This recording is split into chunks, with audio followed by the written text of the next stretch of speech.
The Select Committee to investigate the January 6th attack on the United States Capitol will be in order. Without objection, the Chair is authorized to declare the committee in recess at any point. Pursuant to House Deposition Authority Regulation 10, the Chair announces the committee's approval to release the deposition material presented during today's hearing. Good morning. Last week, the Select Committee laid out a preview of our initial findings about the conspiracy overseen and directed by Donald Trump to overturn the results of the 2020 presidential election and block the transfer of power, a scheme unprecedented in American history. My colleagues and I don't want to spend time talking about ourselves during these hearings, but as someone who's run for office a few times, I can tell you at the end of a campaign, it all comes down to the numbers. The numbers tell you the winner and the loser. For the most part, the numbers don't lie. But if something doesn't add up with the numbers, you go to court to get resolution. And that's the end of the line. We accept those results. That's what it means to respect the rule of law. That's what it means to seek elective office in our democracy. Because those numbers aren't just numbers, they're votes. They're your votes. They are the will and the voice of the people. And the very least we should expect from any person seeking a position of public trust is the acceptance of the will of the people, win or lose. Donald Trump didn't. He didn't have the numbers, he went to court.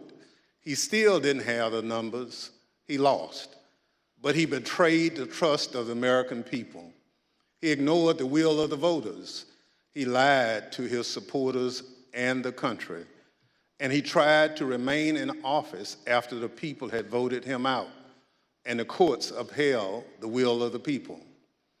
This morning, we'll tell the story of how Donald Trump lost an election and knew he lost an election, and as a result of his loss, decided to wage an attack on our democracy, an attack on the American people by trying to rob you of your voice in our democracy, and in doing so, lit the fuse that led to the horrific violence of January 6th, when a mob of his supporters stormed the Capitol sent by Donald Trump to stop the transfer of power. Today, my colleague from California, Ms. Lofgren, and our witnesses will detail the Select Committee's findings on these matters. But first, I will recognize our distinguished Vice Chair, Ms. Cheney of Wyoming, for any opening statement she'd care to offer. Thank you very much, Mr. Chairman. Last week, as the Chairman noted, our committee began outlining a 7-part plan overseen by President Trump to overturn the 2020 election. Today, we will begin looking at the initial part of that plan, President Trump's effort to convince millions of Americans that the election was stolen from him by overwhelming fraud. A federal court has already reviewed elements of the committee's evidence on this point and said this, quote, "In the months following the election, numerous credible sources from the president's inner circle to agency leadership and statisticians informed President Trump and Dr. Eastman that there was no evidence of election fraud," close quote, sufficient to overturn the 2020 presidential election. The court's opinion methodically documents each of the principal reasons for that conclusion, and I would urge all those watching to read it. Today, we will begin to show the American people some of our evidence.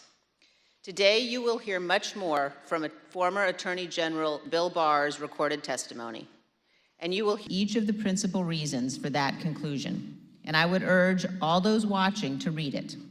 Today, we will begin to show the American people some of our evidence. Today, you will hear much more from former Attorney General Bill Barr's recorded testimony, and you will hear in greater detail what others in the department told President Trump, that his claims of election fraud were nonsense. You will also hear much more from President Trump's own campaign experts, who had also concluded that his fraud claims could not be supported. Let me focus briefly on just 3 points now.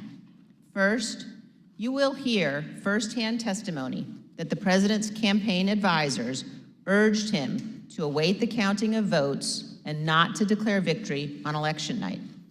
The president understood even before the election that many more Biden voters had voted by mail because President Trump ignored the advice of his campaign experts and told his supporters only to vote in person. Donald Trump knew before the election that the counting of those mail-in ballots in several states would not begin until late in the day and would not be complete for multiple days. This was expected, reported, and widely known. You will also hear testimony that President Trump rejected the advice of his campaign experts on election night and instead followed the course recommended by an apparently inebriated Rudy Giuliani to just claim he won and insist that the vote counting stop, to falsely claim everything was fraudulent. He falsely told the American people that the election was not legitimate. In his words, quote, a major fraud. Millions of Americans believed him. Second, pay attention to what Donald Trump and his legal team said repeatedly about Dominion voting machines. Far-flung conspiracies with a deceased Venezuelan communist allegedly pulling the strings. This was, quote, complete nonsense, as Bill Barr said.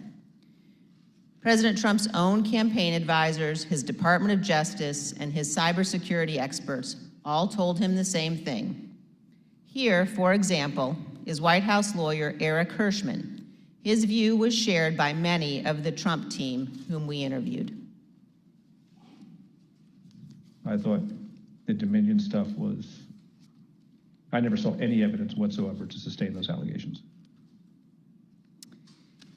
And third, as Mike Pence's staff started to get a sense for what Donald Trump had planned for January 6th, they called the campaign experts to give them a briefing on election fraud and all the other election claims. On January 2nd, the general counsel of the Trump campaign, Matthew Morgan, this is the campaign's chief lawyer, summarized what the campaign had concluded weeks earlier, that none of the arguments about fraud or anything else could actually change the outcome of the election.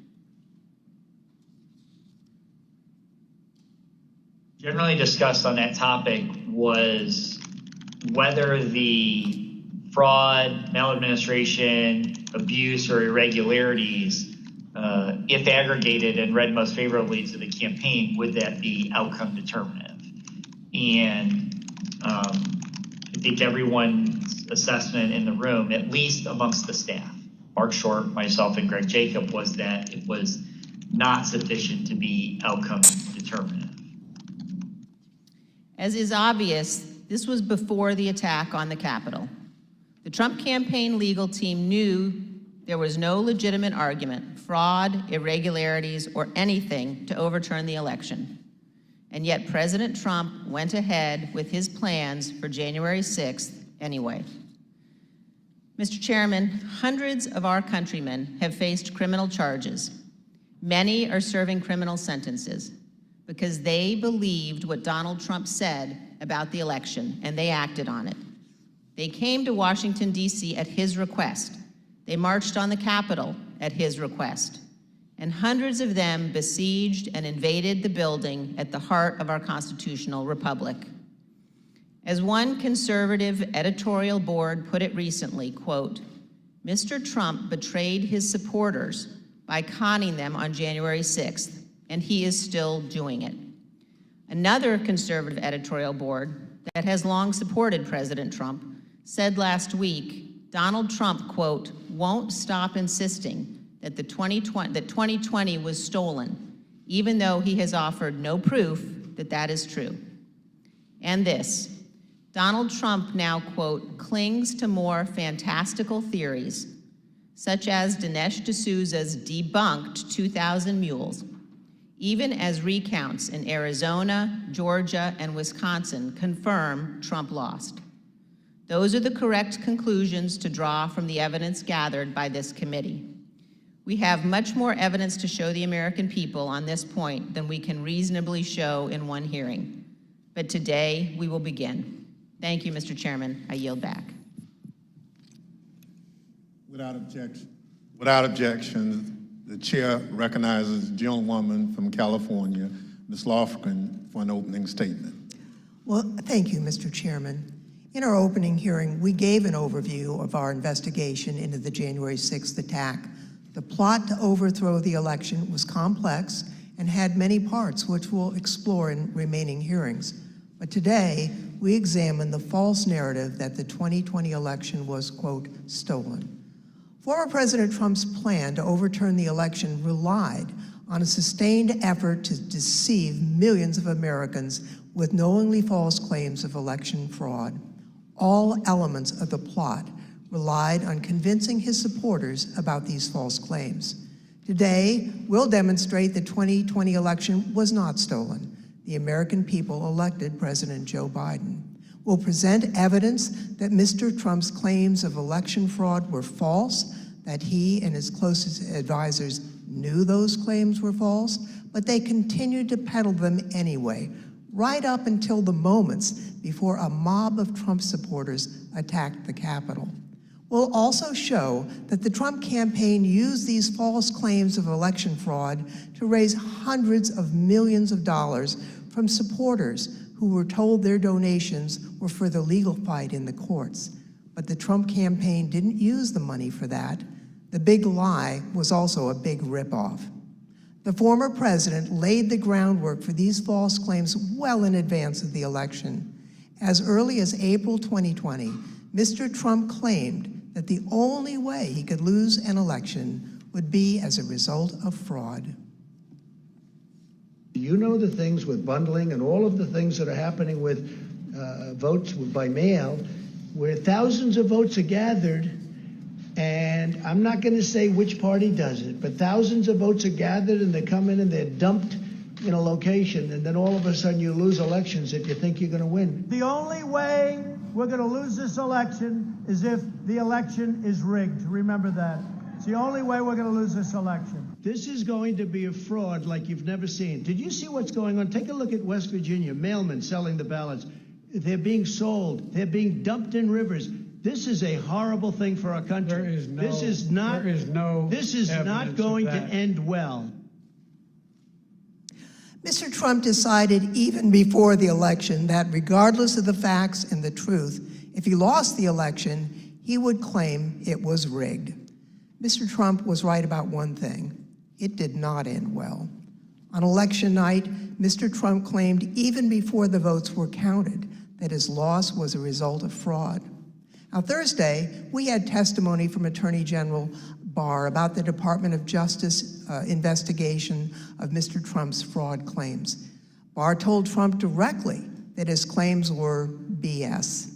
Yet, after hearing the truth and that warning from the AG, Mr. Trump continued to peddle the false claims of fraud. You'll hear detailed testimony from Attorney General Barr describing the various election fraud claims the Department of Justice investigated.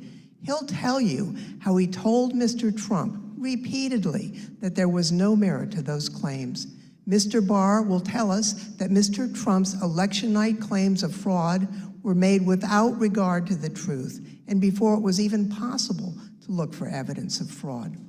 Attorney General Barr wasn't alone. You'll see and hear today other Department of Justice officials and senior advisors to Mr. Trump that they told him the claims he was making were not supported by evidence. The election fraud claims were false. Mr. Trump's closest advisors knew it. Mr. Trump knew it. That didn't stop him from pushing the false claims and urging his supporters to, quote, fight like hell, to, quote, take The back Select their Committee country. to investigate the After he January lost 6th the election, attack various on the legal United States challenges were Capitol made. will You'll be hear in order. testimony today from Without a renowned objection, the chair Republican is election authorized to litigation declare the lawyer committee who explained in the normal recess process at any by point. which candidates challenge an election. Pursuant to House Rather than accept the Deposition results of Authority the election Regulation and the 10, decisions of the courts, chair announces the Mr. committee's Trump approval pursued a different to strategy. release the He deposition tried to convince the material American presented people during the tonight's election had hearing. been stolen. Many of his supporters Thanks to believed everyone him, watching and tonight many for still believe sharing him part today. of your evening. The attack on January 6th was a direct and predictable result of Mr. Trump's decision to use false claims of election fraud to overturn the election and to cling to power. Mr. Chairman, I yield back. Thank you very much. I now welcome our first witness. We're joined today by former Fox News politics editor Chris Stilwell. Bill Stepien, President Trump's former, has advised us that Mr. Stepien's wife went into labor this morning. Mr. Stepien unexpectedly had to travel to be with his wife, and we wish him the best.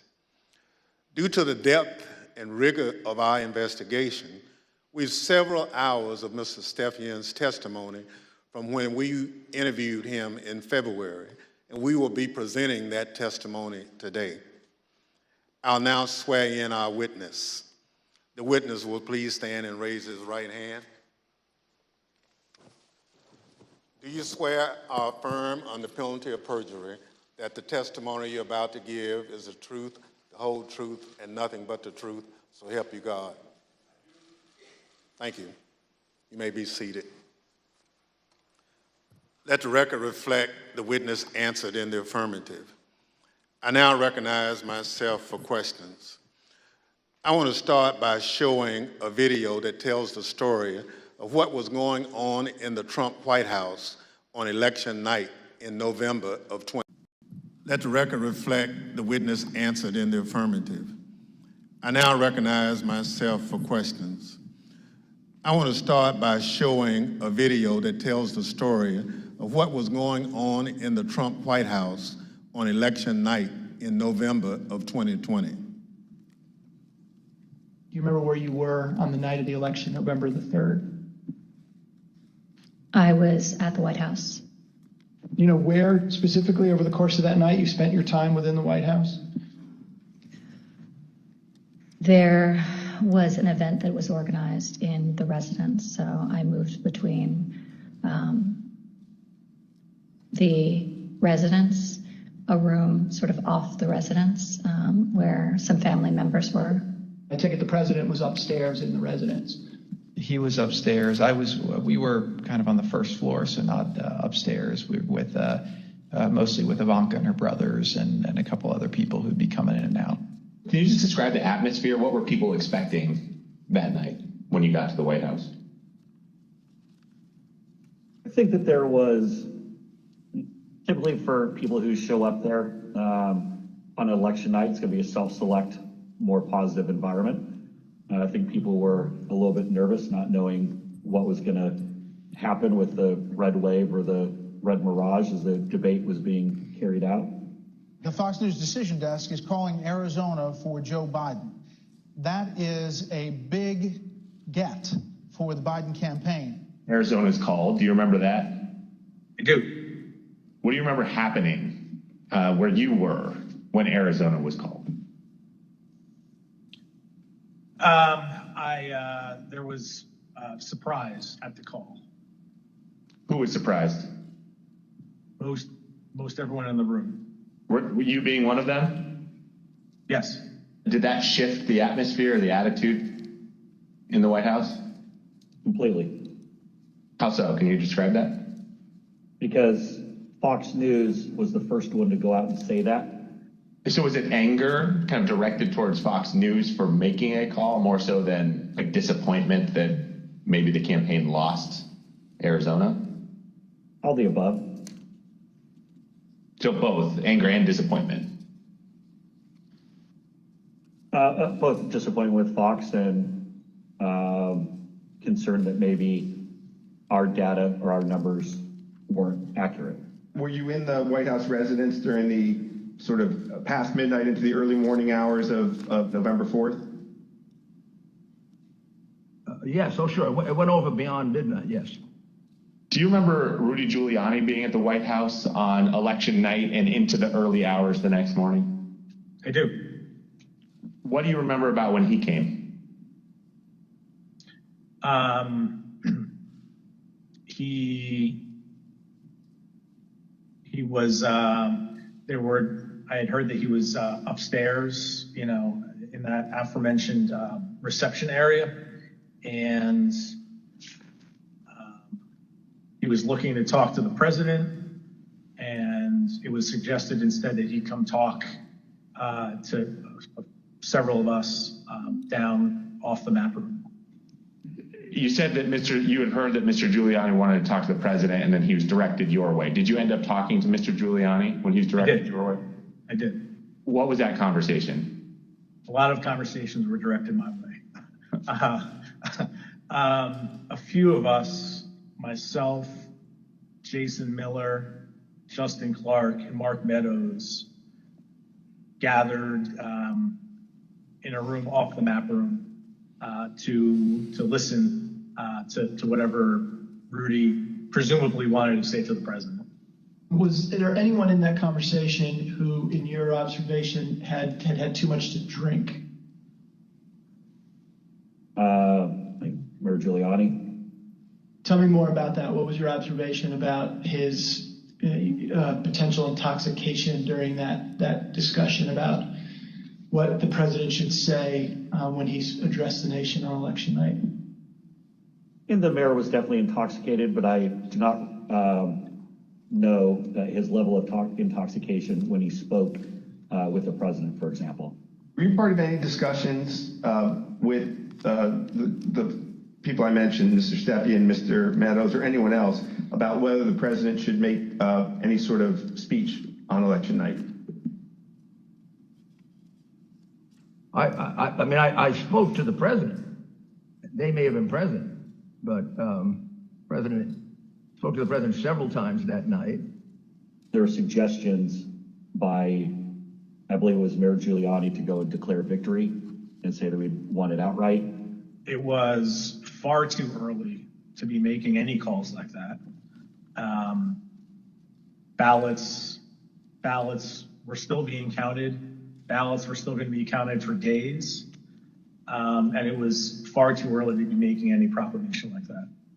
I remember saying that, to the best of my memory, I was saying that we should not go and declare victory until we had a better sense of the numbers. Okay, can you be more specific about that conversation, in particular what Mayor Giuliani said, your response, and then anybody else in the room's response? I think effectively Mayor Giuliani was saying, we want it, you're stealing it from us, where'd all the votes come from? We need to go say that we won. And essentially that anyone who didn't agree with that position was being weak. What was your view at the time as to what he should or shouldn't say?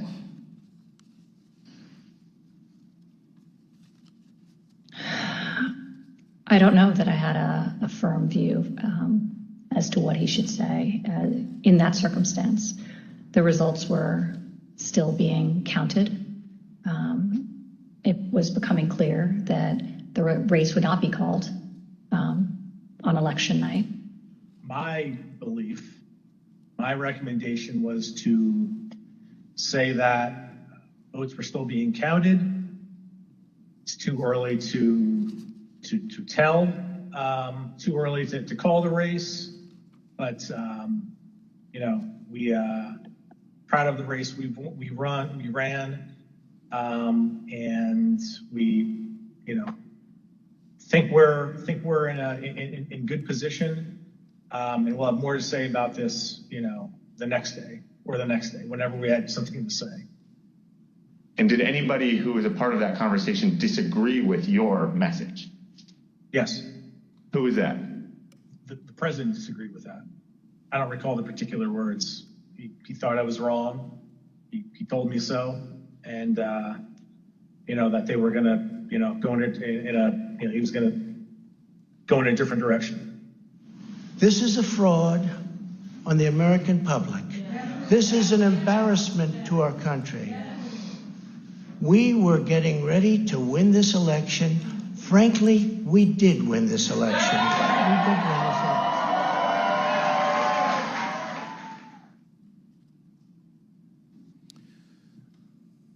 this election. Mr. Steiwalt, did President Trump have any basis to declare victory on November 4th, 2020? Thank you. Mr. Stepien also testified that President Trump had no basis for declaring victory at that point in time.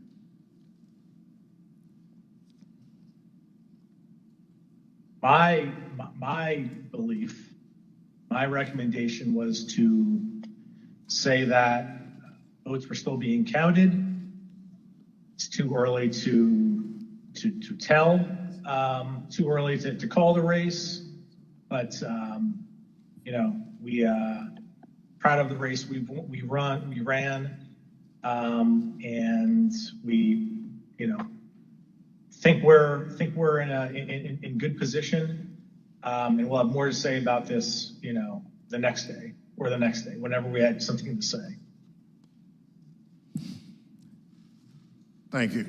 Mr. Steiwalt, after the votes were counted, who won the presidential election of 2020? Joseph Robinette Biden Jr. of the great state of Delaware. Thank you. That's the bottom line. We've had an election. Mr. Trump lost, but he refused to accept the results of the democratic process. Pursuant to Section 5C8 of House Resolution 503, I now recognize the gentlewoman from California, Ms. Lofgren, for questions. Well, thank you, Mr. Chairman. Mr. Steiwalt, I'd like you to explain a term that was thrown around a lot during the election, and that's the so-called red mirage. What does that mean? So, in the 40 or 50 years, let's say, that Americans have increasingly chosen to vote by mail or early or absentee, Democrats prefer that method of voting more than Republicans do. So basically, in every election, Republicans win election day and Democrats win the early vote. And then you wait and start counting, and it depends on which ones you count first, but usually it's election day votes that get counted first.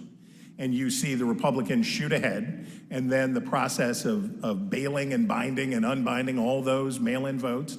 And some states like Pennsylvania refuse to count the votes first, so you have to wait for all of that to come in. So in every election, and certainly a national election, you expect to see the Republican with a lead, but it's not really a lead. When you put together a jigsaw puzzle, it doesn't matter which piece you put in first, it ends up with the same image. So for us, who cares?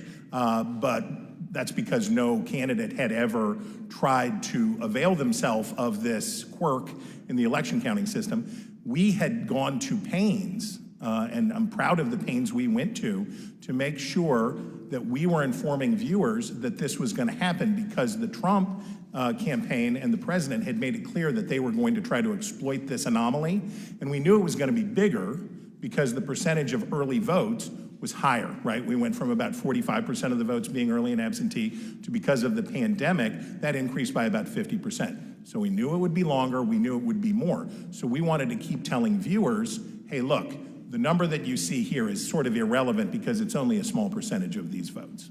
So this red mirage, that's really what you expected to happen on election night? Happens every time. Thank you, Mr. Steiwalt. Now, I'd like to play a clip of Attorney General Bill Barr, who also explains what was expected to happen on election night. Right out of the box on election night, the president claimed that there was major fraud underway. I mean, this happened, as far as I could tell, before there was actually any potential of looking at evidence. And it seemed to be based on the dynamic that at the end of the evening, a lot of Democratic votes came in, which changed the vote counts in certain states. And that seemed to be the basis for this broad claim that there was major fraud. And I didn't think much of that because people had been talking for weeks, and everyone understood for weeks that that was going to be what happened on election night. Mr. Stepien obviously could not be with us today, and it's proper for him to be with his wife as they welcome their child. But he also had discussions with the president about the red mirage. That is, that it would be a long night and that early votes would favor him, but that lots more votes would be counted over the course of the night and the days after. So let's play clip 1 from our interview with Mr. Stepien. I recounted back to that conversation with him, in which I said, just like I said in 2016 was going to be a long night. I told him in 2020 that it was going to be a process again, as the early returns are going to be positive, and we're going to be watching the returns of ballots as they rolled in thereafter. So is it fair to say you're trying to present what you thought would be a realistic picture of what might happen over the course of that night, being election night? That night and the days that followed. Yeah, I always told the president the truth, and I think he expected that from me, and I told him it was going to be a process. It was going to be, we're going to have to wait and see how this turned out. So I just like I did in 2016, I did the same thing in 2020. So let's watch a short clip of President Trump speaking after he received that information from his campaign advisors. We want all voting to stop. We don't want them to find any ballots at 4 o'clock in the morning and add them to the list. So when former President Trump said that, it contradicted what his advisors had warned would happen. We all know that mail-in ballots played an important role in the 2020 election. However, President Trump continuously discouraged mail-in voting. Mr. Stepien was so concerned about the president's position on mail-in voting that in the summer of 2020, he met with President Trump along with House Minority Leader Kevin McCarthy. Let's play clip 4. Meeting that was had, in particular, I invited Kevin McCarthy to join the meeting, he being of like mind on the issue with me, in which we made our case for why we believed mail-in voting not to be a bad thing for his campaign. But the president's mind was made up, and you understand, how many times to, go to the well on a particular topic. Yeah, I understand. Tell me a little bit more about the argument that you and Mr. McCarthy made to the president in that meeting as to why it wasn't a bad thing that mail-in voting was available. Largely 2 pillars to that argument, both of which I've previously mentioned. One, leaving a good deal to chance, pushing or urging your voters to vote only on election day leaves a lot to chance. That's A. And B, also previously mentioned, the fact that the Trump campaign, Republican National Committee, the Republican Party, had an advantage of grassroots workers and volunteers on the ground that would allow, an advantage to enhance return rates of ballots that were mailed. Those were the 2 pillars of the argument. I see. And what, if anything, do you recall Representative McCarthy saying during that meeting? We were echoing the same argument. I mean, his words echoed mine, and vice versa on those 2 topics. Mr. Stirewalt, you were at the decision desk at Fox News on election night, and you called Arizona early for President Biden, which was controversial. How did you make that call, and where did you think the race stood in the early hours of the next day? Well, it was really controversial to our competitors who we beat so badly by making the correct call first. Our decision desk was the best in the business, and I was very proud to be a part of it. Because we had partnered with the Associated Press and the National Opinion Research Center at the University of Chicago, thanks to my colleague and friend Arnon Mishkin, had built a wonderful device for forecasting the outcomes of elections. So we had a different set of data than our competitors did. We had more research, and we had a better system, and we had a great team. So what you're waiting to see is, do the actual votes match up with the expectations in the poll? The real votes are testing the quality of your poll in targeted precincts and in targeted places. And let me tell you, our poll in Arizona was beautiful, and it was doing just what we wanted it to do, and it was cooking up just right. And at some point, and I forget exactly who, but at some point it became clear that Arizona was getting ready to make a call. So we, my boss, Bill Salmon, said we're not making any call until everybody says yes, because that was always our policy, unanimity. And you have to understand, in this room, you have, the best. People from academia, Democrats, Republicans, a broad cross-section of people who had worked together for a decade, who are really serious about this stuff. So we knew it would be a consequential call because it was one of 5 states that really mattered, right? Wisconsin, Michigan, Pennsylvania, Georgia, Arizona were the ones that we were watching. We knew it would be significant to call any one of those 5, but we already knew Trump's chances were very small and getting smaller based on what we had seen. So we were able to make the call early. We were able to beat the competition. We looked around the room, everybody says yay, and on we go. And by the time we found out how much everybody was freaking out and losing their minds over this call, we were already trying to call the next state. We had already moved on. We were into Georgia, we were to North Carolina, we were looking at these other states. So we thought we were pleased, but not surprised. I see. After the election, as of November 7th, in your judgment, what were the chances of President Trump winning the election? After that point? Yes. None. I mean, I guess it's always possible that you could have, a truckload of ballots be found somewhere, I suppose. But once you get into this space, ahead of today, I thought about what are the largest margins that could ever be overturned by a recount, and the kind of stuff that we heard Mike Pence talking about, sounding like a normal Republican that night when he said, we'll keep every challenge. Nothing like that. In a recount, you're talking about hundreds of votes. When we think about calling a race, one of the things that we would think about is it outside the margin of a recount? And when we think about that margin, we think about, in modern history, you're talking about 1,000 votes, 1,500 votes at the way, way outside. Normally, you're talking about hundreds of votes, maybe 300 votes that are going to change. So the idea that through any normal process in any of these states, remember, he had to do it thrice, right? He needed 3 of these states to change.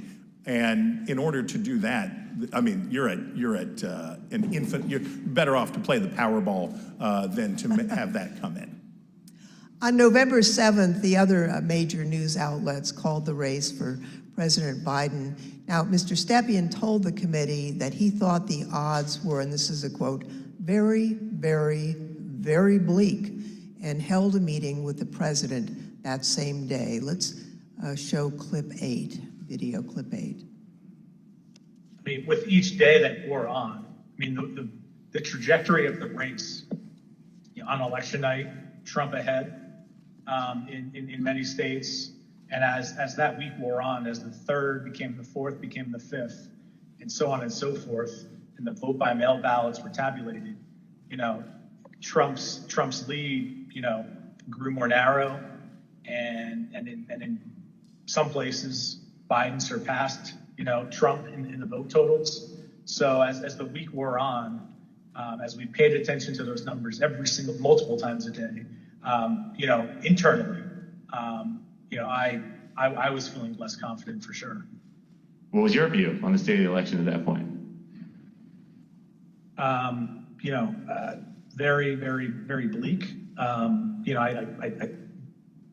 We told him, the group that went over there outlined, my belief in chances for success at this point, and then we pegged it at 5, maybe 10% based on recounts that either were automatically initiated or could be initiated based on realistic legal challenges, not all the legal challenges that eventually were pursued. But it was my belief is that it was a very, very 5 to 10%. It's not a very good optimistic outlook. Now, as President Trump and others continued to claim that the election was stolen, there were lawyers who were a part of the campaign lawyers, who were responsible for investigating the fraud claims. That includes Alex Cannon, who could not validate the claims that were being made, including those being made by the president. Let's roll video 13. This is an email. It's 2 emails, actually. The first is from Alex Cannon to you and Faith McPherson, and then you forward that email on to Mark Meadows, Justin Clark, and Jason Miller, the subject being AZ Federal ID Voters. If you look at the original email there, it says, Bill, we completed the AZ analysis you requested. I assume that's about Arizona. And because of the substantial uncertainty surrounding the databases, this is a highly unreliable way to identify ineligible voters. Can you explain the task that you gave to Ms. Cannon for this Arizona analysis? Sure. Previously, I described some of my frustration with some of the claims that people would throw at President Trump regarding, need to look at this, this happened in this state or that happened in that state. And it would be, those would flow to us to look into. I talked about that before, I think. Yep. This is an example of that. I recall in Arizona, someone had thrown out, I believe this to be the claim, that there were thousands of illegal citizens, people not eligible to vote, having cast their ballots in Arizona. Someone had thrown out that claim to President Trump. And with, the margins being as close as they were, as I previously described, that could potentially matter. So this wild claim is thrown out, which, on its face didn't seem, realistic or possible to me. I asked Alex to look at the claim, and I haven't read this full email, but I recall the response to that. The reality of that was not illegal citizens voting in the election. I think it was like overseas voters voting in the election. So obviously, people who were eligible to vote. When these findings were passed up the chain to President Trump, he became frustrated and he replaced the campaign's legal team. Let's play clip 14. I think the president, it was during the second week where things like you displayed were occurring, where he was growing increasingly unhappy with his team, me less so because I was less involved at this point, but still me growing increasingly unhappy with Justin Clark, and that kind of paved the way for Justin to be moved out and Mayor Giuliani to be moved in as the person in charge of the legal side of the campaign, and for all intents and purposes, the campaign at that point. Now, when Mr. Stepien became campaign manager, he was the second Trump campaign manager for the 2020 race, and there were only about 115 days until Election Day. So let's play the video. I inherited a campaign that was, the day I was hired was, I believe, President Trump's low point in the 2020 daily average polling against President Biden. It was a campaign at a low point in the polls. It was structurally and fiscally deficient. There was a great deal wrong with the campaign in both of those areas. So most of my day spent fixing and I think I took over with 115 days left in the campaign. Most of my time was spent fixing the things that could be fixed with 115 days left in the campaign. Now, Mr. Stepien has been in the campaign field for a long time, and he worked for lots of different candidates in campaigns. He testified to this committee about his concerns given the claims that Mr. Giuliani and Ms. Powell and their team were making publicly. Let's play clip 15.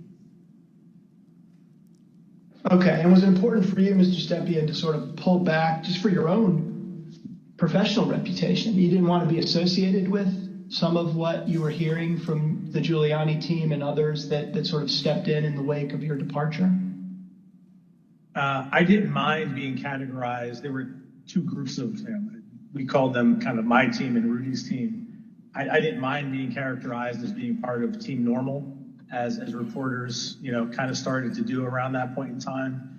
I said, hours ago, early on that, I've been doing this for a long time, 25 years, and I've spanned, political ideologies from Trump to McCain to Bush to Christie, and I could work under a lot of circumstances for a lot of varied, candidates and politicians, but a situation where, and I think along the way I've built up a pretty good, I hope, a good reputation for being honest and professional, and I didn't think what was happening was necessarily honest or professional at that point in time. So that led to me stepping away.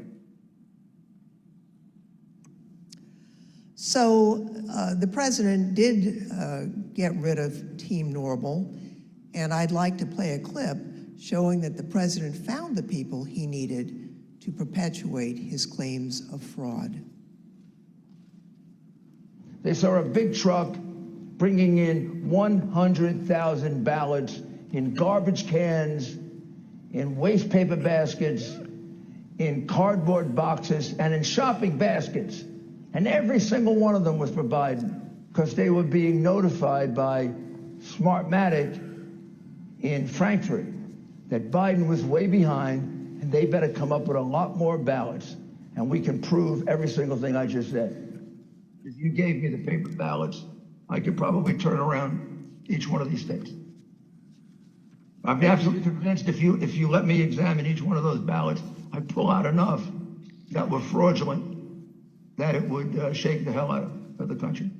It can set and run an algorithm that probably ran all over the country to take a certain percentage of votes from President Trump and flip them to President Biden, which we might never have uncovered had the votes for President Trump not been so overwhelming in so many of these states that it broke the algorithm. I remember that one of the things Mark said at some point was, you can't show an actual vote was flipped, which I found at the time to be a remarkable assertion because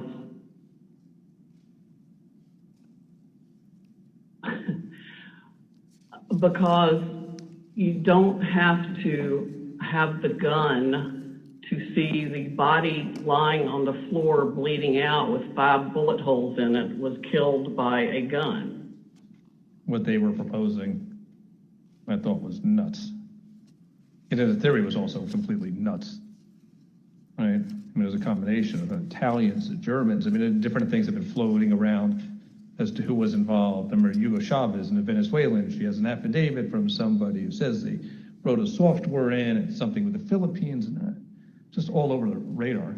Did you ever share, Mr. Kushner, your view of Mr. Giuliani? Did you ever share your perspective about him with the president?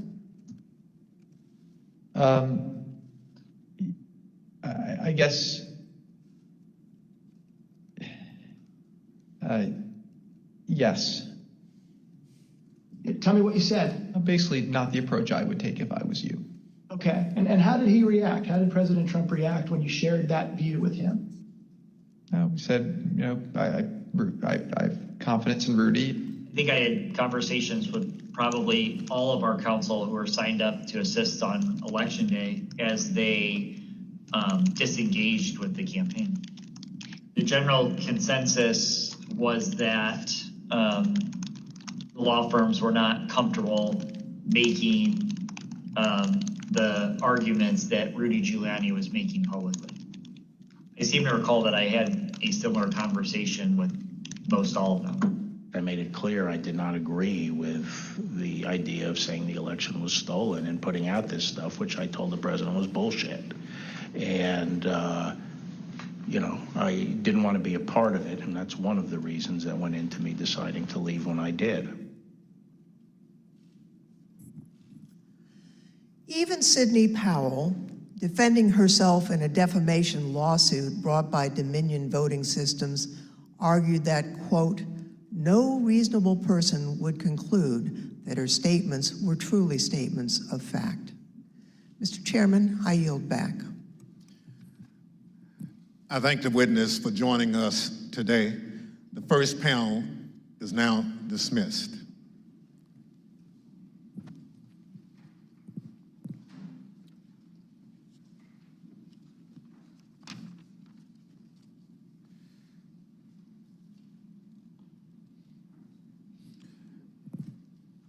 Without objection, the chair recognizes the gentlewoman from California, Ms. Lofgren. Thank you, Mr. Chairman. Last week, we presented the testimony of former Attorney General Bill Barr, who testified before this committee. Today, we present additional evidence, including his testimony that former President Trump started making claims of election fraud immediately after the election, and that Barr concluded the claims were untrue. Now, due to the length of Attorney General Barr's testimony, we're only going to include relevant portions at the hearing today. So let's play the video. The department, in fact, when we received specific and credible allegations of fraud, made an effort to look into these to satisfy ourselves that they were without merit. And I was in the posture of trying to figure out, there was an avalanche of all these allegations of fraud that built up over a number of days, and it was like playing whack-a-mole because something would come out one day and then the next day it would be another issue. Also, I was influenced by the fact that all the early claims that I understood were completely bogus and silly and usually based on complete misinformation. And so I didn't consider the quality of claims right out of the box to give me any, feeling that there was really substance here. For the first time since the election, the Attorney General spoke personally with the President on November 23rd, and this was at the White House. Let's play the video, please. So on November 23rd, I hadn't spoken to the president since the election, and in fact, as I said, since the middle of October, roughly. And it was a little getting awkward because obviously he had lost the election and I hadn't said anything to him. And so Cipollone said, I think it's time you come over here. And so I came over to meet with the president in the Oval Office, and Meadows and Cipollone were there. And the president, and this is leading up to this conversation with Kushner, the president said there had been major fraud and that as soon as the facts were out, the results of the election would be reversed.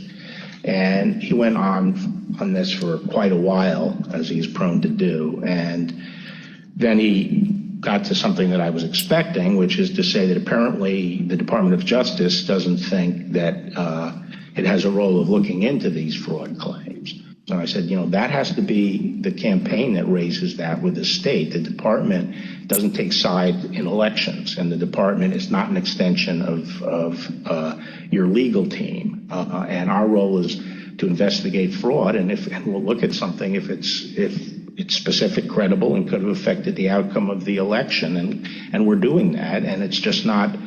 They're just not meritorious. They're not panning out.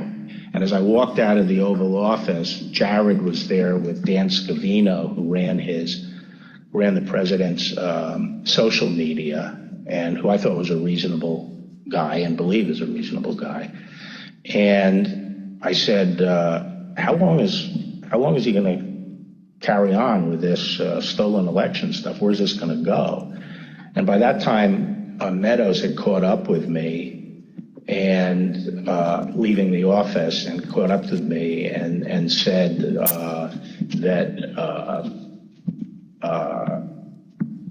he said, look, I think that he's becoming more realistic and knows that there's a limit to how far he can take this. And then Jared said, yeah, we're working on this. We're working on it. Even after his attorney general told him his claims of election fraud were false, President Trump continued to promote these claims. I felt that things continued to deteriorate between the 23rd and the weekend of the 29th. And then on November 29th, he appeared on Maria Bartiromo's show, Sunday Futures, I believe it was. And he said that the department was missing in action. Well, no, we had glitches where they moved thousands of votes from my account to Biden's account. And these are glitches. So they're not glitches, they're theft. They're fraud, absolute fraud. This election was over, and then they did dumps. They call them dumps, big, massive dumps in Michigan and Pennsylvania and all over. How the FBI and Department of Justice, I don't know, maybe they're involved, but how people are allowed to get away from this stuff with this stuff is unbelievable. Now, spurred by what he saw, Barr told the Associated Press on December 1st that there was no evidence of election fraud.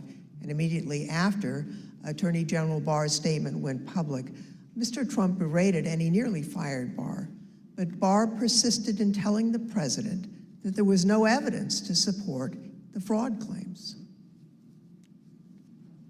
This got under my skin, but I also felt it was time for me to say something. So I set up a lunch with the AP reporter, Mike Balsamo, and I told him at lunch, I made this statement that to date we have not seen fraud on a scale that could have affected a different outcome in the election. I had a later meeting scheduled at the White House at 3 o'clock with Meadows. This was previously scheduled, so I knew this was going to come up, and I went over there and I told my secretary that I thought I would probably be fired and told not to go home. I mean, not to go back to my office. So I said, you might have to pack up for me. And so when I got over there, I met with the chief of staff. He said the president was angry. He didn't really get into the issue of the fraud. And then I went up to Pat Cipollone's office and we were talking with each other. And word came down that he wanted us both to go to the Oval. And the president was as mad as I've ever seen him, and he was trying to control himself. And the president said, well, this is, killing me. You didn't have to say this. You must have said this because you hate Trump. You hate Trump. And then he raised the big vote dump, as he called it, in Detroit. And that, he said people saw boxes coming into the counting station at all hours of the morning and so forth. And I explained to him that at that point, I knew the exact number of precincts in Detroit. I think it was 630 something. I said, Mr. President, there are 630 precincts in Detroit, and unlike elsewhere in the state, they centralized the counting process, so they're not counted in each precinct. They're moved to counting stations, and so the normal process would involve boxes coming in at all different hours. So there's nothing. And I said, did anyone point out to you, did all the people complaining about it point out to you, you actually did better in Detroit than you did last time? I mean, there's no indication of fraud in Detroit. And I told him that the stuff that his people were shoveling out to the public was bullshit. I mean, that the claims of fraud were bullshit. And, he was indignant about that.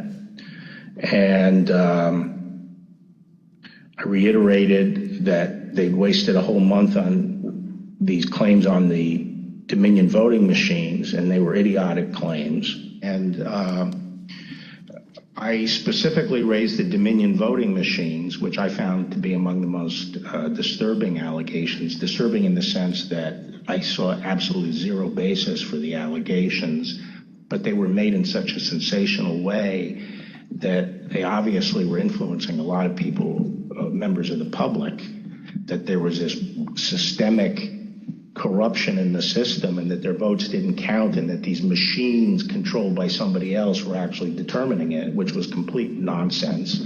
And it was being laid out there. And I told them that it was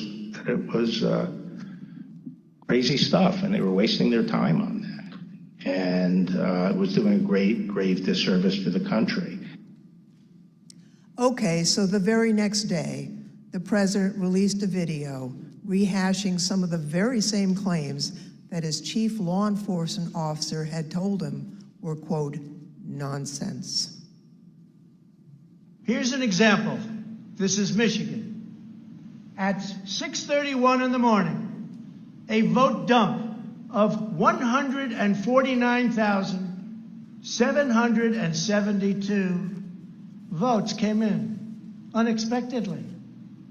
We were winning by a lot. That batch was received in horror. We have a company that's very suspect. Its name is Dominion. With the turn of a dial or the change of a chip, you can press a button for Trump and the vote goes to Biden. What kind of a system is this? Barr again told the president that there was nothing to these claims on December 14th.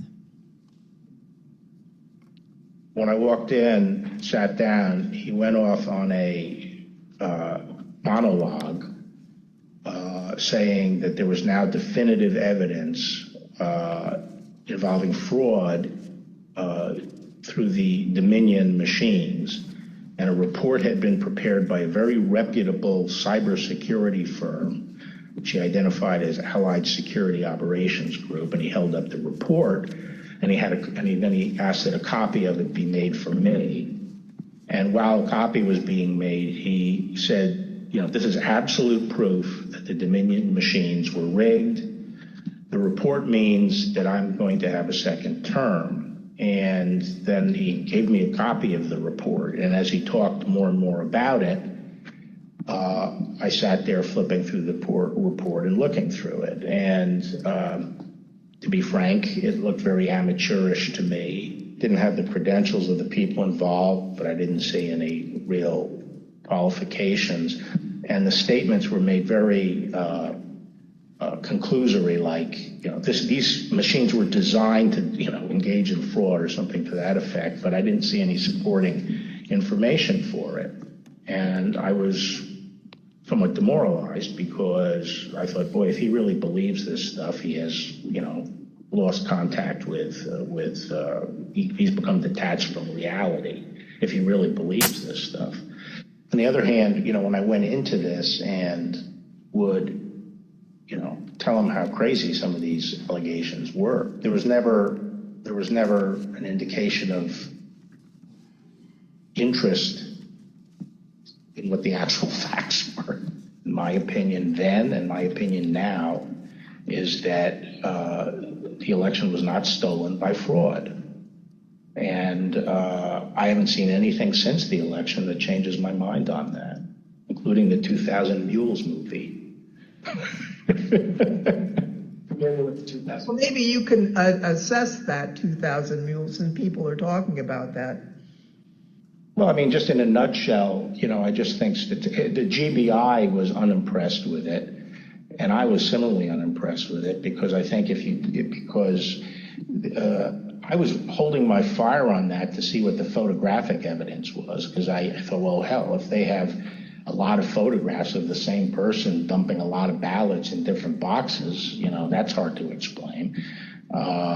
So I wanted to see what the photographic evidence was, but the cell phone data is singularly unimpressive. I mean, it basically, if you take 2 million cell phones and figure out where they are physically in a big city like Atlanta or wherever, just by definition, you're going to find many hundreds of them have passed by and spent time in the vicinity of these boxes.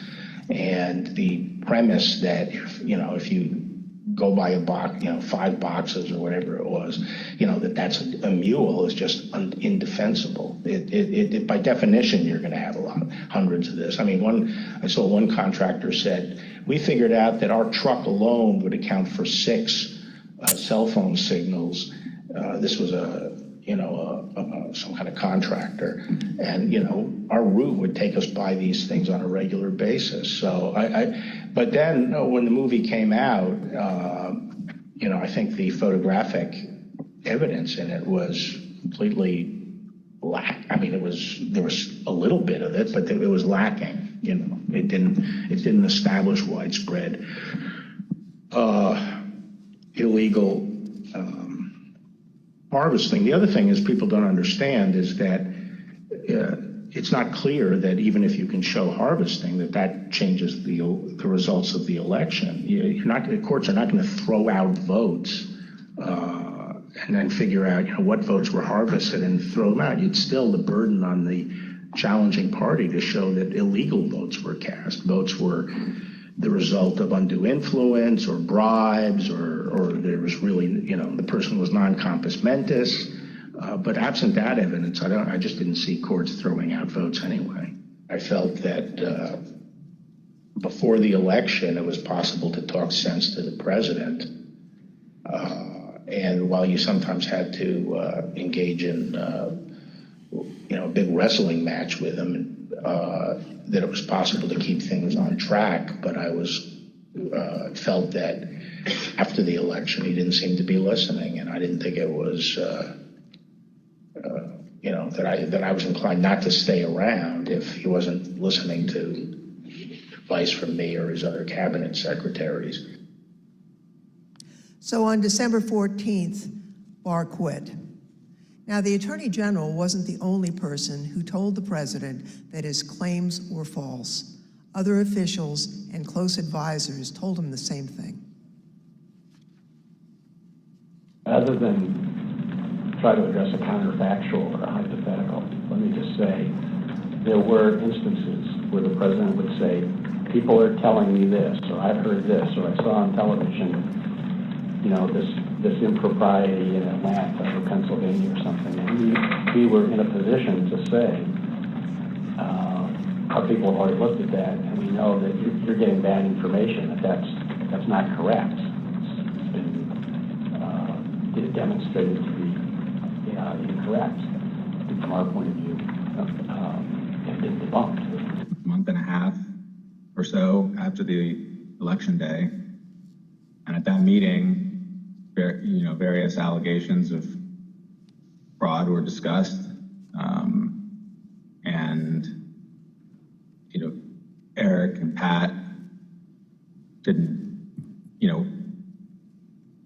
told the group, the president included, that none of those allegations had been substantiated to the point where they could be the basis for any litigation challenge to the election.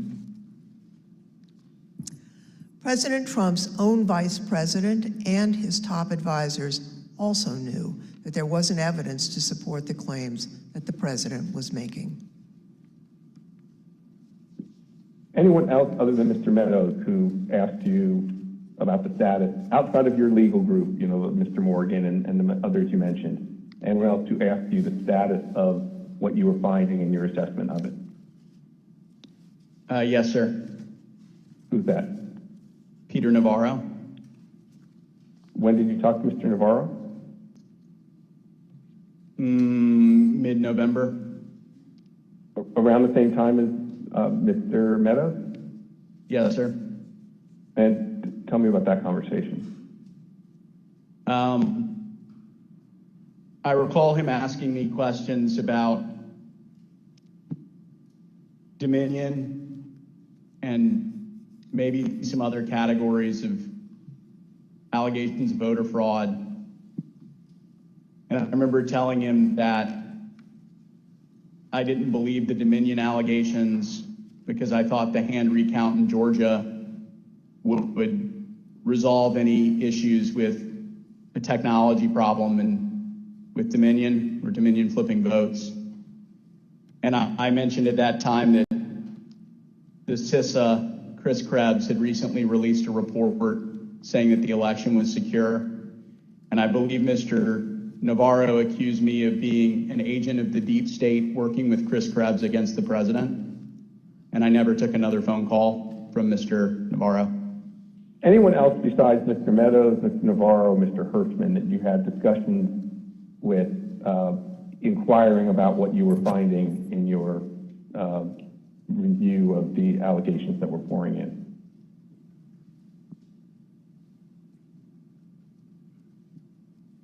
I believe I had about a 15-second conversation with the vice president about it as well.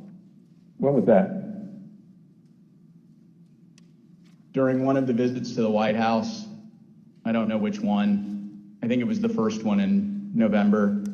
I had met him briefly at the campaign, and he remembered me and saw me. And he asked what I was doing on the campaign, and I told him that, you know, we were looking into some of the issues related to voter fraud. And he asked me, I don't remember his exact words, but he asked me if we were finding anything. And I said that I didn't believe we were finding it, or I was not personally finding anything sufficient to alter the results of the election. And he thanked me. That was our interaction. At a later hearing, you'll hear live testimony from the former acting Deputy Attorney General of the Department of Justice, Rich Donahue. But now I'd like to play a portion of his testimony. I tried to, again, put this in perspective and to try to put it in very clear terms to the president. And I said something to the effect of, sir, we've done dozens of investigations, hundreds of interviews. The major allegations are not supported by the evidence developed. We've looked in Georgia, Pennsylvania, Michigan, Nevada. We're doing our job. Much of the info you're getting is false. And then I went into, for instance, this thing from Michigan, this report about 68% error rate. Reality is it was only 0.0063% error rate, less than 1 in 15,000. So the president accepted that. He said, okay, fine, but what about the others? And again, this gets back to the point that there were so many of these allegations that when you gave him a very direct answer on one of them, he wouldn't fight us on it, but he would move to another allegation. So then I talked about a little bit about the Pennsylvania truck driver. This is another allegation that had come up. And this claim was by a truck driver who believed, perhaps honestly, that he had transported an entire tractor-trailer truck full of ballots from New York to Pennsylvania. And this was, again, out there in the public and discussed. And I essentially said, look, we looked at that allegation. We looked at both ends, both the people who load the truck and the people who unload the truck. And that allegation was not supported by the evidence. Again, he said, okay. And then he said, no, I didn't mention that one. What about the others? And I said, okay, well, with regard to Georgia, we looked at the tape, we interviewed the witnesses. There is no suitcase. The president kept fixating on this suitcase that supposedly had fraudulent ballots and that the suitcase was rolled out from under the table. And I said, no, sir, there is no suitcase. You can watch that video over and over. There is no suitcase. There is a wheeled bin where they carry the ballots, and that's just how they move ballots around that facility. There's nothing suspicious about that at all. I told him that there was no multiple scanning of the ballots. One part of that allegation was that they were taking one ballot and scanning it through 3 or 4 or 5 times to rack up votes, presumably for Vice President Biden. I told him that the video did not support that. Then he went off on double voting. At the top of the next page, he said, dead people are voting. Indians are getting paid to vote. He meant people on Native American reservations. He said there's lots of fraud going on here. Told him flat out that much of the information he's getting is false and or just not supported by the evidence. We look at the allegations, but they don't pan out. Mr. Barr and his advisors were not the only ones who determined that the president's allegations regarding Dominion voting machines were false. So, Mr. Chairman, I ask unanimous consent to include in the record of this hearing reports issued by the Department of Homeland Security's Cybersecurity and Infrastructure Security Agency, otherwise known as CISA, that addressed and rejected the claims of manipulation of voting machines in the 2020 election. Without objection, so ordered.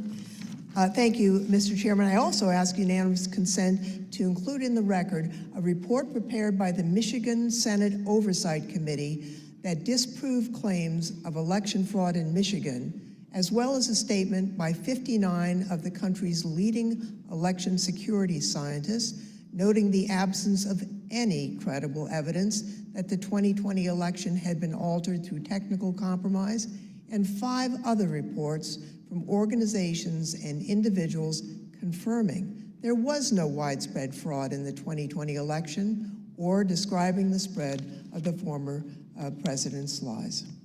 Without objection, so ordered. Thank you, Mr. Chairman, and I yield back. Pursuant to the order of the committee for today, the chair declares the committee in recess for a period of approximately 10 minutes.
committee will be in order.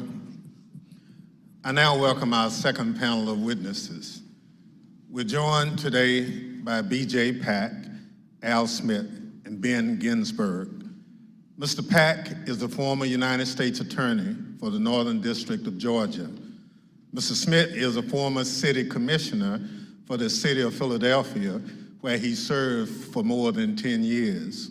Mr. Ginsberg is one of the leading election law attorneys in the country and has represented Republican presidential candidates in election litigation dating back to 2000, where he represented George W. Bush in the Bush v. Gore litigation. I will now swear in our witnesses. Please stand and raise your right hand. Do you swear or affirm on the penalty of perjury that the testimony you're about to give is the truth, the whole truth, and nothing but the truth, so help you God? Thank you. Please be seated.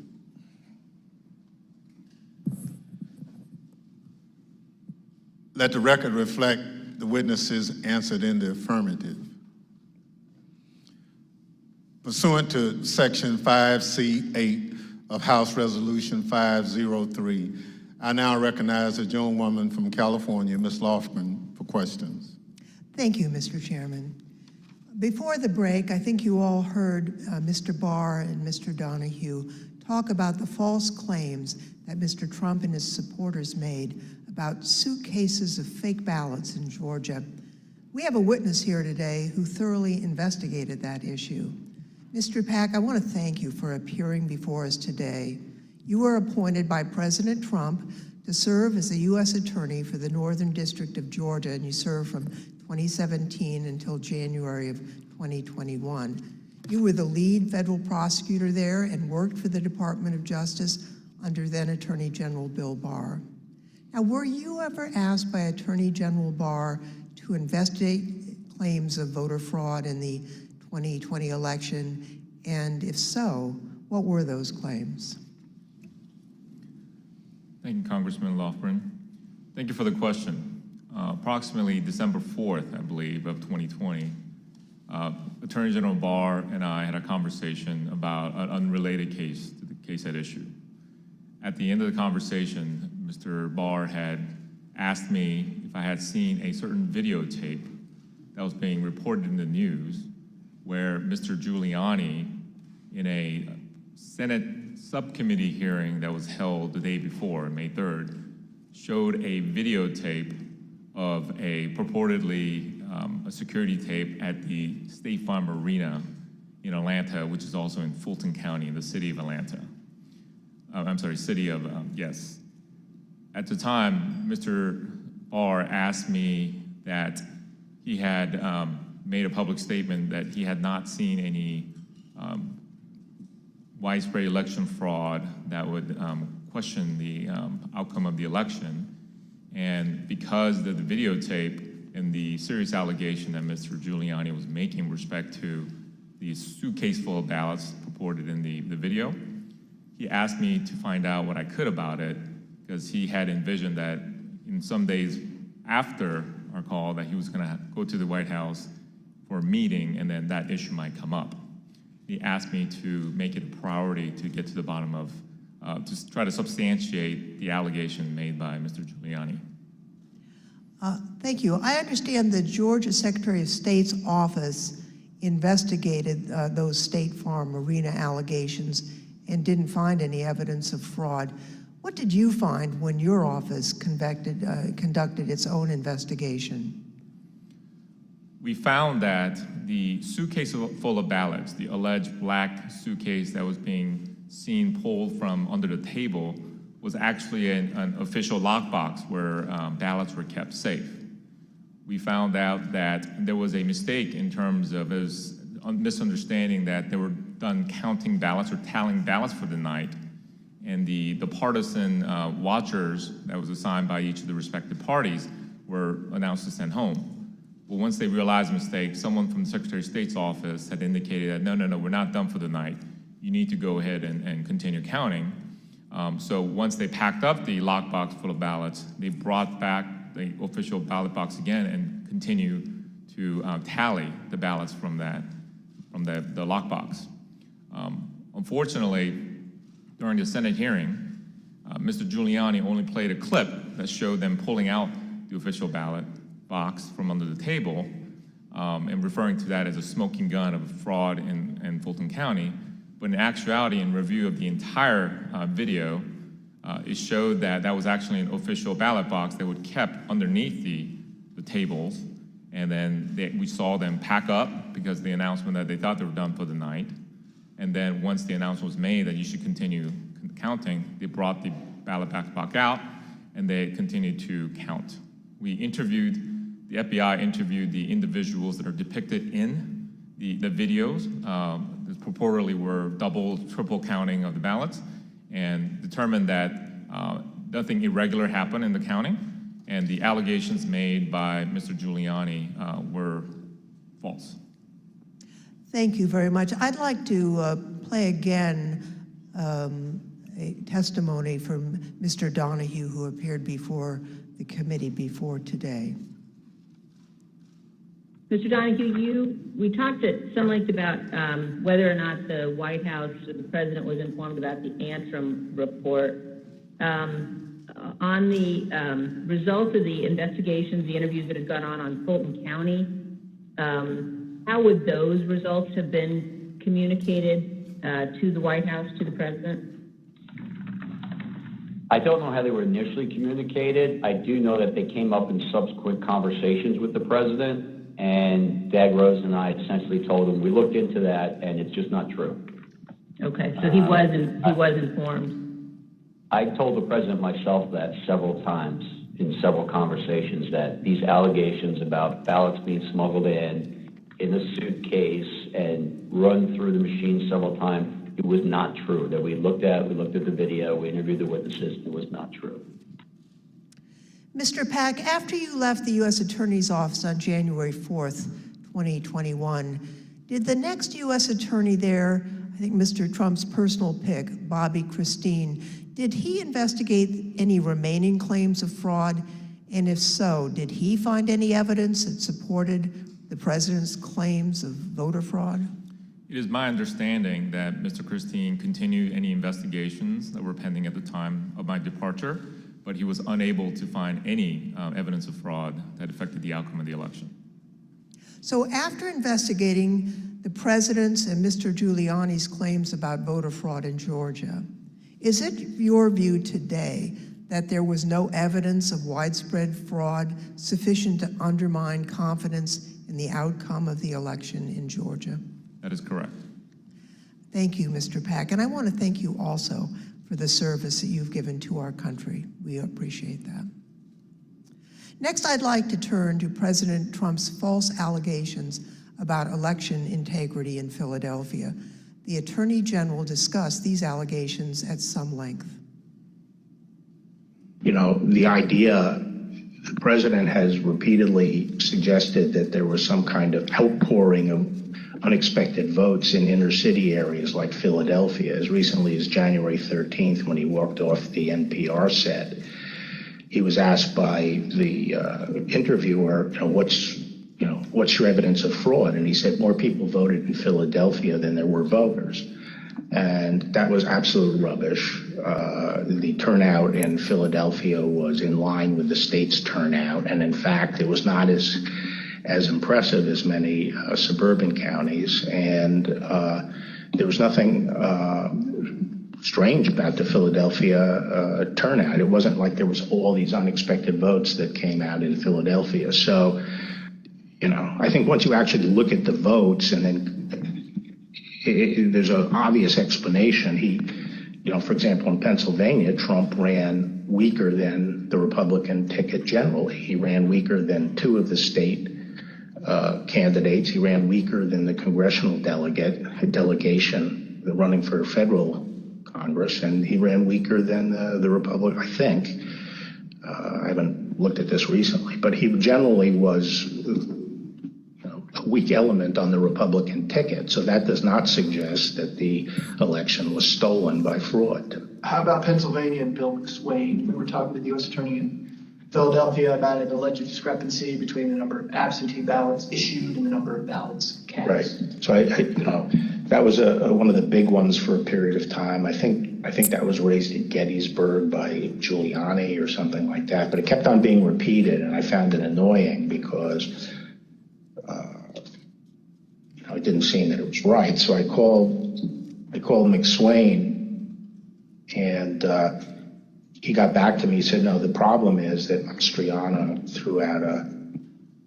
threw out this number, and what he did was he mixed apples and oranges. He took the number of applications for the Republican primary and he compared it to the number of absentee votes cast in the general election. But once you actually go and look and compare apples to apples, there's no discrepancy at all.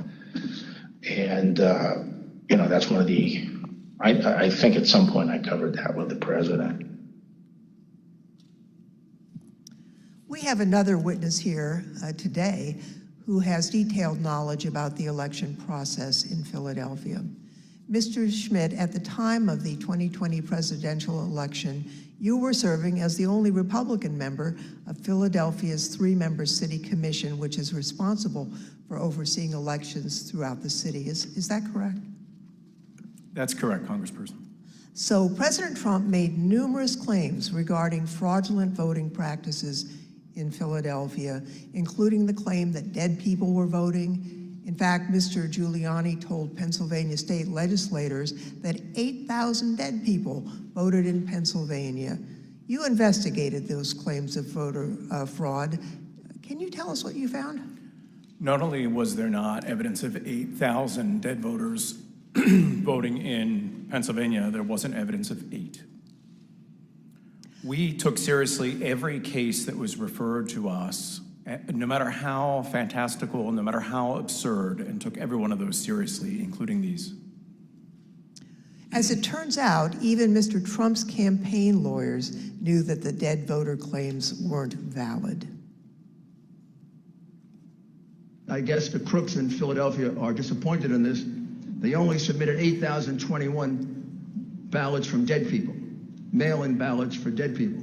It's probably easier for dead people to submit mail-in ballots than it is to vote in person. Rudy was, at this stage of his life, in the same ability to manage things at this level or not.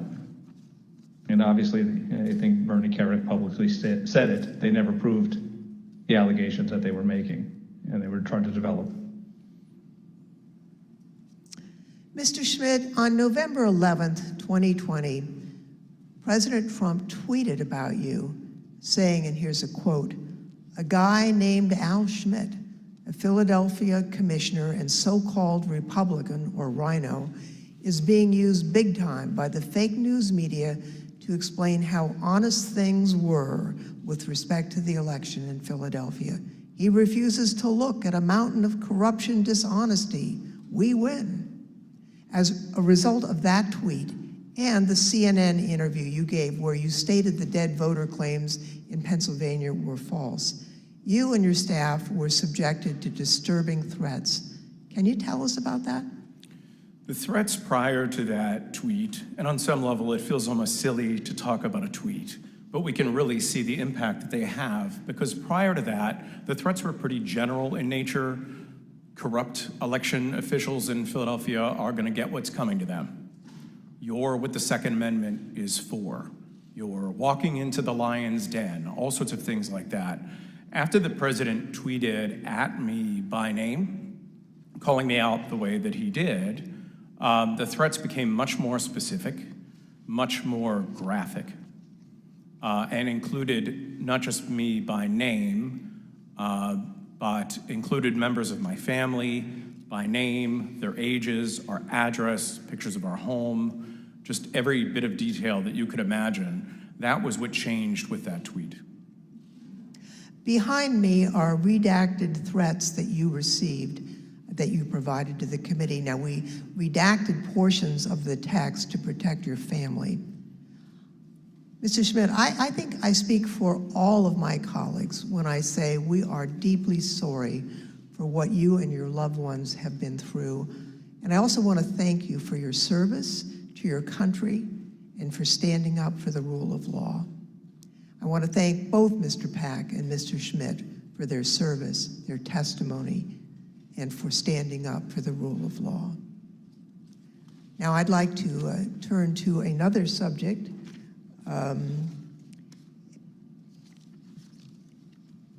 The courts in our country provide a legitimate venue for campaigns to challenge what they view as irregular election practices. Now, courts have the final say on how the law applies to those challenges. We have a renowned legal expert here to address the Trump campaign's activities in court. Mr. Ginsburg, you've spent your entire career representing Republicans in election-related litigation. You served as the National Counsel on Republican presidential campaigns in 2000, in 2004, and in 2012. You played a key role in the 2000 Florida recount that led to the Supreme Court's decision in Bush v. Gore. You served as the co-chair of the Presidential Commission on Election Administration. I think it's fair to say you're the most prominent Republican lawyer who's litigated in the election field. Now, you've analyzed the Trump campaign's litigation pretty carefully. What's the normal process for post-election litigation? How is the Trump campaigns different from the kinds of post-election litigation you've been involved in and know about? In the normal course of things, any campaign on the night of the election and the days after will do a couple of different things. One is that they'll analyze precinct results to look for abnormalities in the results, and they'll send people to those precincts to ask more questions. Secondly, all campaigns will have poll watchers and poll workers and observers in the polling place. And so campaigns will talk to those people if they saw any irregularities that could cause problems in the election. Now, the Trump campaign talked pre-election about having 50,000 poll workers. So presumably, they did have eyes on the ground in all these places. And so in the normal course of things, a campaign will analyze the reports that come in. Trump campaign had a couple of basic problems, however. Number one, the 2020 election was not close. In 2000, that was 537 and close. In this election, the most narrow margin was 10,000 and something in Arizona, and you just don't make up those sorts of numbers in recounts. And when the claims of fraud and irregularities were made, you've heard very compelling testimony from Mr. Stepien, from Matt Morgan, from Alex Cannon about those claims and how they didn't believe them. And so that put the Trump campaign on sort of a process of bringing cases without the actual evidence that you have to have in which the process is designed to bring out. So are you aware of any instance in which a court found the Trump campaign's fraud claims to be credible? No, there was never that instance. In all the cases that were brought, and I've looked at the more than 60 that include more than 180 counts, and no, the simple fact is that the Trump campaign did not make its case. The Select Committee has identified 62 post-election lawsuits filed by the Trump campaign and his allies between November 4th, 2020 and January 6th, 2021. Those cases resulted in 61 losses and only a single victory, which actually didn't affect the outcome for either candidate. Despite those 61 losses, President Trump and his allies claim that the courts refused to hear them out, and as a result, they never had their day in court. Mr. Ginsburg, what do you say about the claims that Mr. Trump wasn't given an opportunity to provide the evidence they had of voter fraud? Did they have their day in court? They did have their day in court. About half of those cases that you mentioned were dismissed at the procedural stage for a lack of standing. The proper people didn't bring the case, or there wasn't sufficient evidence and it got dismissed on a motion to dismiss. But in the other, there was discussion of the merits that that was contained in the complaints, and in no instance did a court find that the charges of fraud were real. And it's also worth noting that even if the Trump campaign complained that it did not have its day in court, there have been post-election reviews in each of the 6 battleground states that could have made a difference. And those ranged from the somewhat farcical Cyber Ninjas case in Arizona to the Michigan Senate report that was mentioned earlier, the hand recount in Georgia that Mr. Pack addressed. And in each one of those instances, there was no credible evidence of fraud produced by the Trump campaign or his supporters. Thank you. You know, as Mr. Ginsburg has explained, there are no cases where the Trump campaign was able to convince a court that there was widespread fraud or irregularities in the 2020 election. Over and over, judges appointed by Democrats and Republicans alike directly refuted this false narrative. They called out the Trump campaign's lack of evidence for its claims, and the judges did that even in cases where they could have simply thrown out the lawsuit without writing a word. You can see behind me a few excerpts from the decisions in these 62 cases. The Trump campaign's lack of evidence was criticized by judges across the political spectrum. In Pennsylvania, a Trump-appointed judge concluded, quote, "Charges require specific allegations and proof. We have neither here." Another Trump-appointed judge warned that if cases like these succeeded, quote, "Any disappointed loser in a presidential election able to hire a team of clever lawyers could flag claimed deviations from election results and cast doubt on election results." The list goes on and on. Allegations are called, quote, "an amalgamation of theories, conjecture, and speculation." In another, strained legal arguments without merit, unsupported by evidence, derived from wholly unreliable sources, a fundamental and obvious misreading of the Constitution. The rejection of President Trump's litigation efforts was overwhelming. 22 federal judges appointed by Republican presidents, including 10 appointed by President Trump himself, and at least 24 elected or appointed Republican state judges dismissed the president's claims. At least 11 lawyers have been referred for disciplinary proceedings due to bad faith and baseless efforts to undermine the outcome of the 2020 presidential election. Rudy Giuliani had his license to practice law suspended in New York, and just this week, a newly filed complaint will potentially make his suspension from practicing law in D.C. permanent.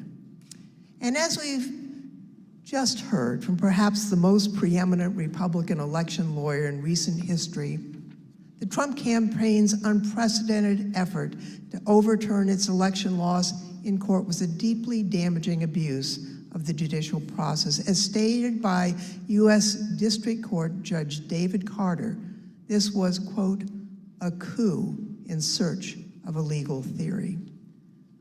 Thank you, Mr. Chairman. I yield back. I want to thank our witnesses for joining us today. The members of the Select Committee may have additional questions for today's witnesses, and we ask that you respond expeditiously in writing to those questions. Without objection, members will be permitted 10 business days to submit statements for the record, including opening remarks and additional questions for the witnesses. The second panel of witnesses is now dismissed.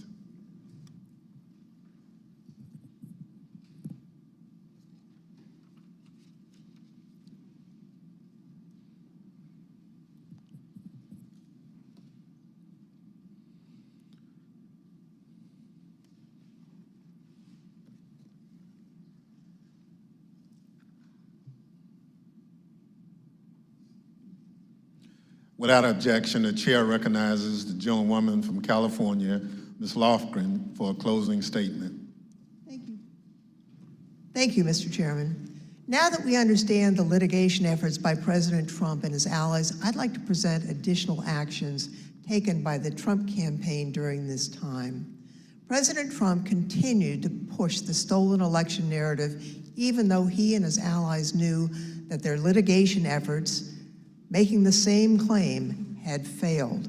Now, it's worth pointing out that litigation generally does not continue past the safe harbor date of December 14th.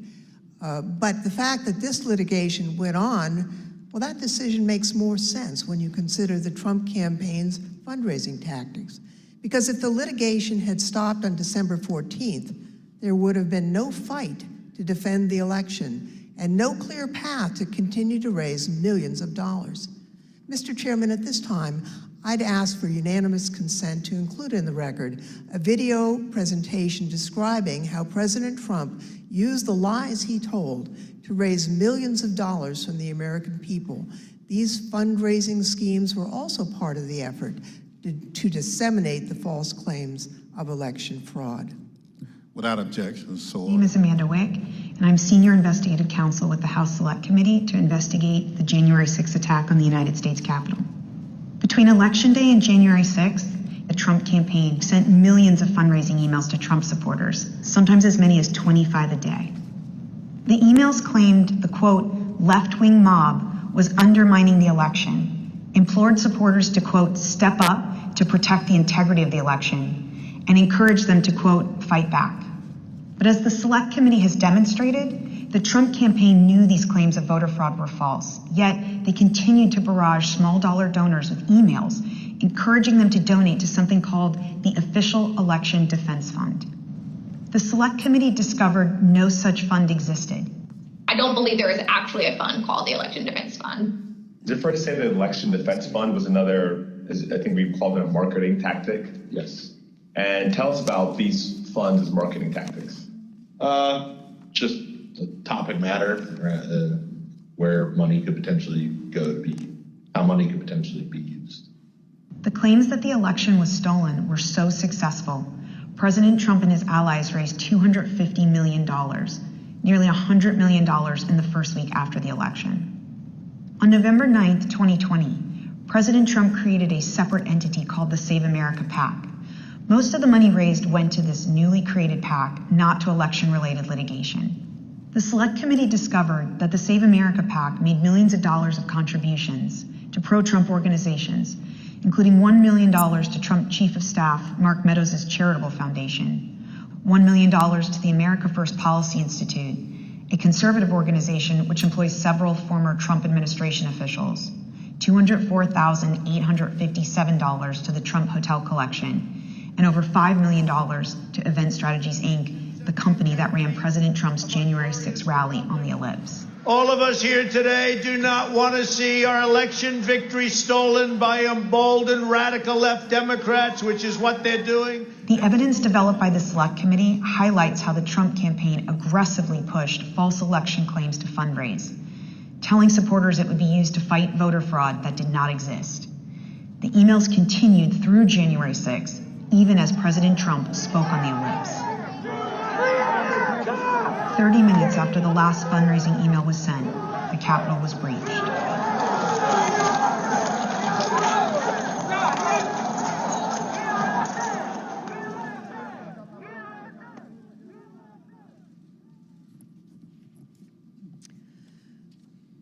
Every American is entitled and encouraged to participate in our electoral process.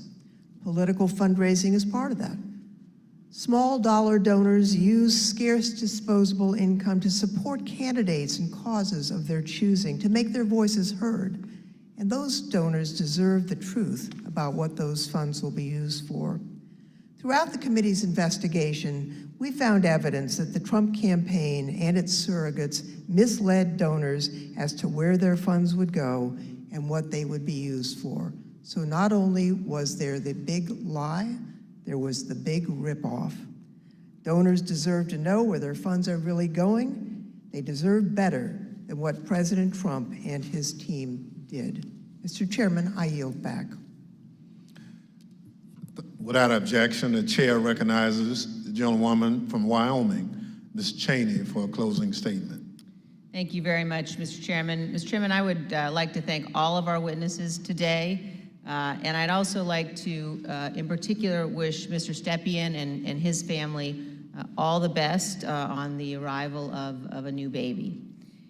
Today's hearing, Mr. Chairman, was very narrowly focused, and in the coming days, you will see the committee move on to President Trump's broader planning for January 6th, including his plan to corrupt the Department of Justice and his detailed planning with lawyer John Eastman to pressure the Vice President, state legislatures, state officials, and others to overturn the election. Let me leave you today with one clip to preview what you will see in one of our hearings to come. This is the testimony of White House lawyer Eric Hirschman. John Eastman called Mr. Hirschman the day after January 6th, and here is how that conversation went. I said to him, "Are you out of your effing mind?" Right? I said, I only want to hear two words coming out of your mouth from now on: orderly transition.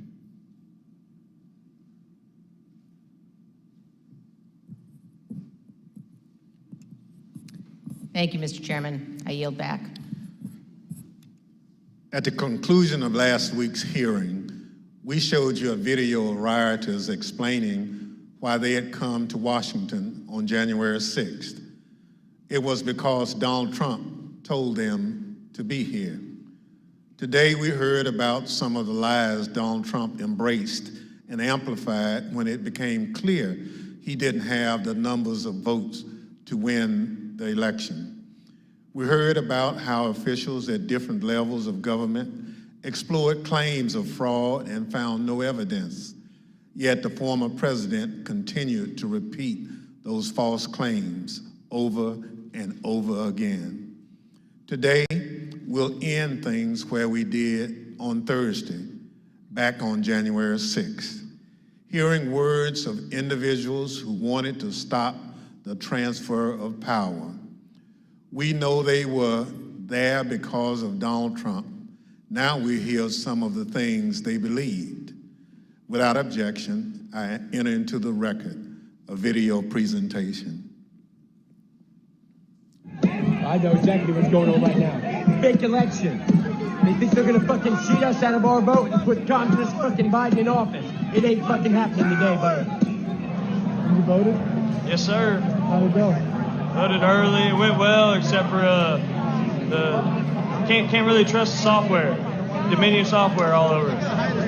We voted, and right in the top right-hand corner of the Dominion voting machine that we used, there was a Wi-Fi symbol with 5 bars. So that most definitely connected to the internet, without a doubt. So they stole that from us twice. We're not doing it anymore. We're not taking it anymore.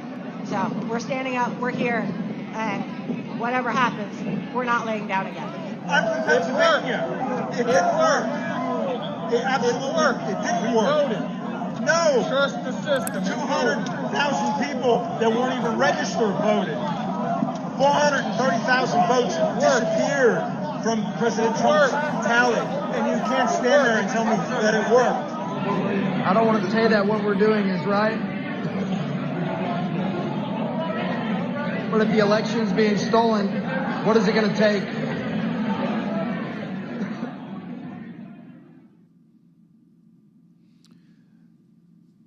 The chair requests those in the hearing room remain seated until the Capitol Police have escorted members from the room. Without objection, the committee stands adjourned.